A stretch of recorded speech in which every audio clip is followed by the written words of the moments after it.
When we think about arguments, we often imagine them as battles.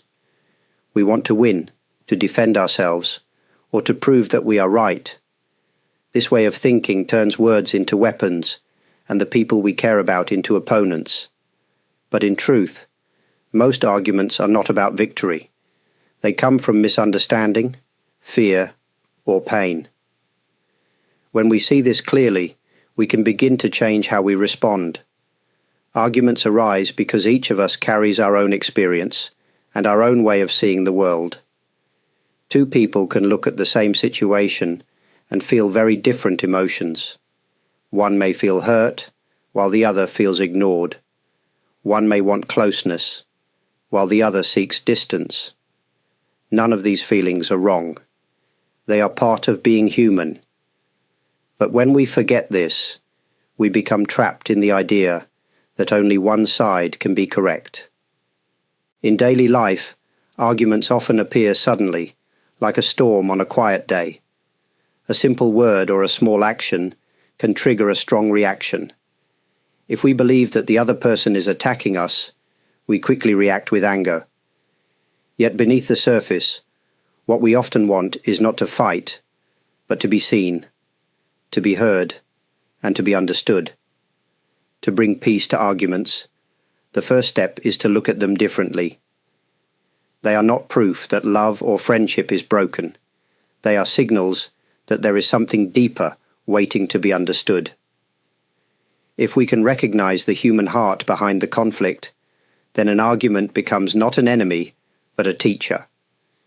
It shows us where healing is needed, and it gives us the chance to build a bridge rather than a wall. When an argument begins, the natural reaction is to prepare our reply.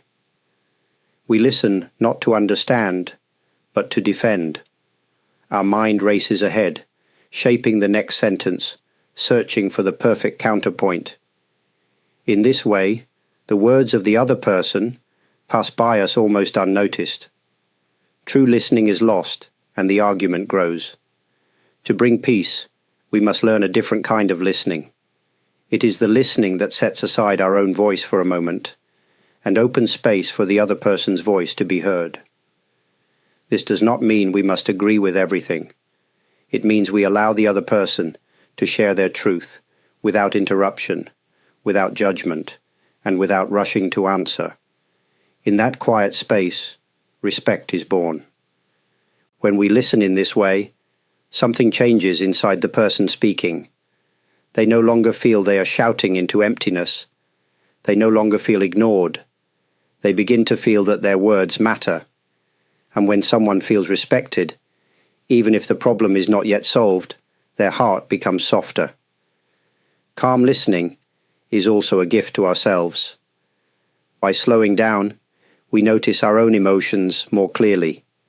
We may feel anger, but we do not have to let it guide us.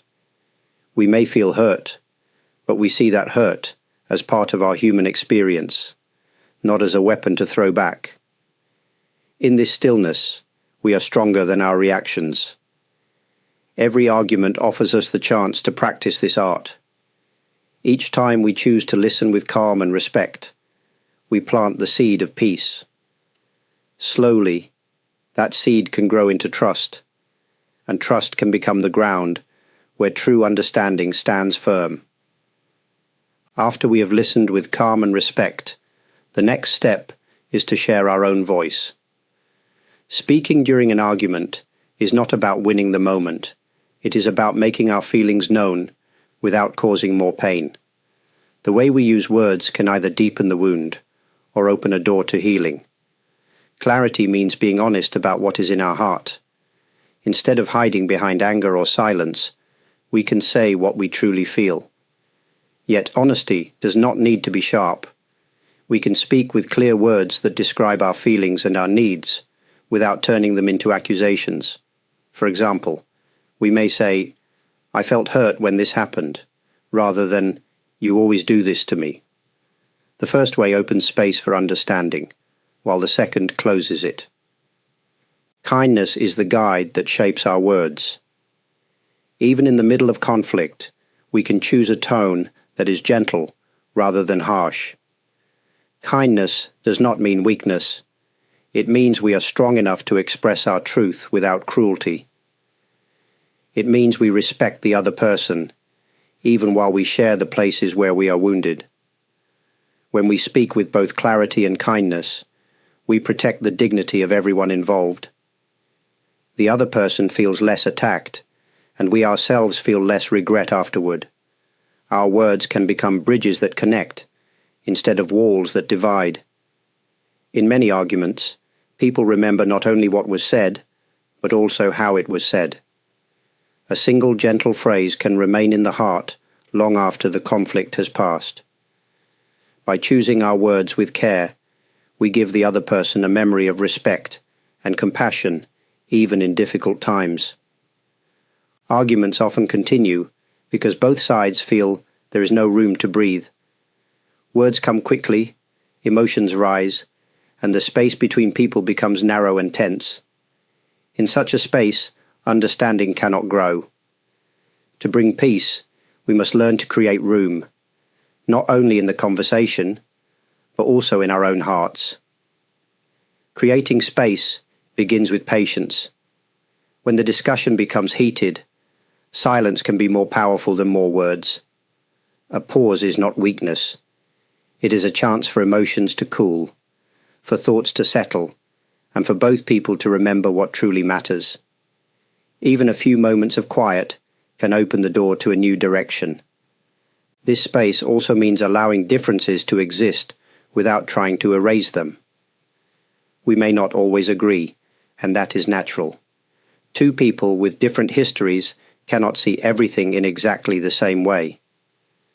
When we accept this, the argument no longer feels like a battle to make the other person identical to us. Instead, it becomes an opportunity to see the world through more than one set of eyes. Within such a space, respect and curiosity can grow. We may ask, "Why does this matter to you?" Or, "What do you need right now?" Questions like these invite the other person to share more deeply. They show that we are not simply waiting to speak, but truly wishing to understand. When understanding begins to appear, even small disagreements lose their sharpness.